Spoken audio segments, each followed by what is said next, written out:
fellow cinephiles, Film Guru here. So for those who are new to the channel, my name's Sean and I'm known as the Film Guru. This channel is about me having my say on particular movies and TV shows and a variety of other film content. Today I'll be reviewing The Hitman's Wife's Bodyguard.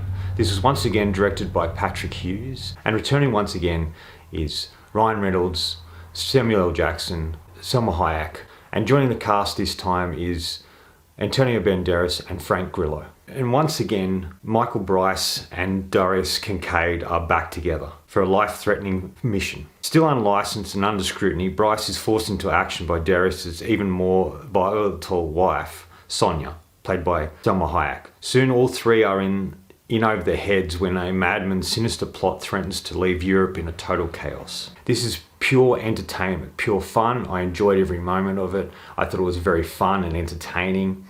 And it just sort of is exactly what I thought it would be. The only difference is it's much bigger.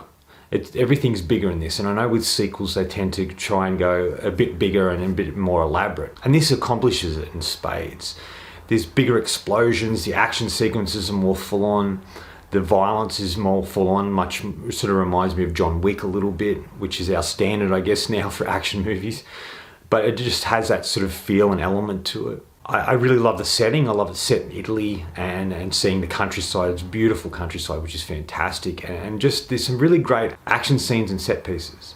There's car chases, there's boat chases, there's motorbike chases, there's every sort of chase and action sequence you can think of in this film. It's really great. The shootouts and fights scenes are really great as well. And there's a particular scene that takes place in a club that's very chaotic. And the camera work in the sequences is chaotic as well, that transpires in this scene. But it's still fun and entertaining to watch. I really like they expanded the world a bit. And in a lot of ways, this felt similar to like a Bond film and complete with a Bond villain. And I kind of like that though. More and more I'm seeing Ryan Reynolds creating his own sort of franchises in a way. He's got Deadpool, now he's got this. All the acting is great, I think.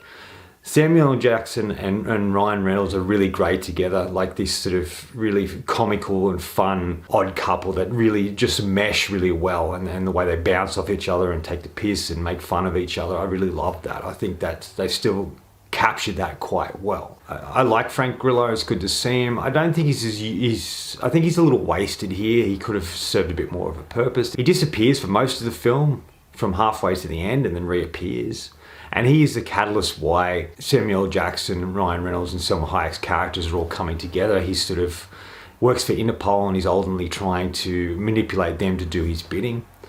But I thought he was fine in the scenes he was in. He just wasn't in enough and didn't do as much as I thought he could have. I thought Antonio Banderas was great. He's a much better villain, I think, than the one Gary Oldman played in the first film. He's more flamboyant and colourful and funny and just unique, and I like what he does here. And I really liked the fact that him and Selma Hayek are in a movie together again. It's been some time and they really work well together. But really, the best thing about this film is Selma Hayek, I think. Her Sonia Kincaid, she's fantastic here. She's a real driving force for the film, and it really is her movie. Because after we're reintroduced to Ryan Reynolds, she's the first character I meet. She pulls him into this particular situation where Darius has been kidnapped and she needs his help to save him. And she really moves things forward. She's funny, she's heartfelt, she has some really great fight sequences, and she's just really kick-ass here, and I really loved her. And I love that they expand on her character. From the first film, we saw glimpses of her, and now we get to see her fully fleshed out, and we get to see the relationship she has with Darius, and how that's sort of evolving, and how she wants to be a mother, and how that's affecting the world and the life that she's become part of with Darius. And I really loved that. I just think there's so much about her. It's really great here, and she's the one that sort of keeps Darius and Michael together. She's just really a great character, I think, and I really loved what they did with her in this. We start to get a little bit more backstory on the characters that we didn't know about their lives too much before that we meet them in the first film. In this one, it sort of looks at Sonia and the past that she had, how that sort of shaped her into the person she is. It's really what we see in Ryan Reynolds' character, Michael Bryce. We get to see a backstory on him.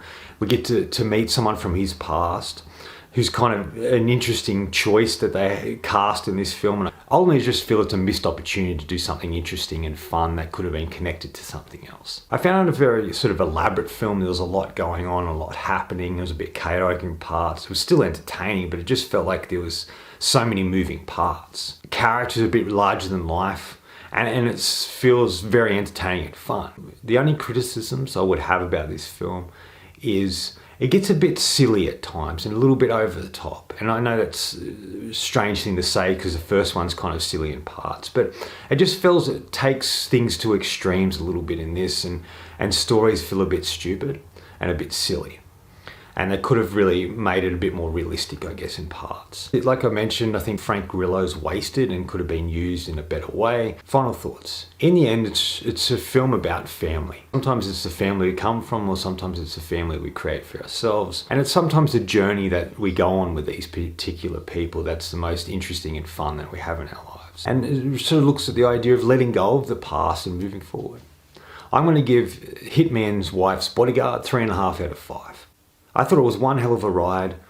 I enjoyed myself immensely with it. It's very funny, it's very entertaining, it's very elaborate, and there's so much I really enjoyed about it, and I highly recommend it if you want something entertaining. Anyway, that's all from me today. Thanks for watching. I hope you enjoyed this video, and if you did, please hit the subscribe button at the bottom. Follow me on Facebook and Letterboxd. Otherwise, until next time, enjoy the movies.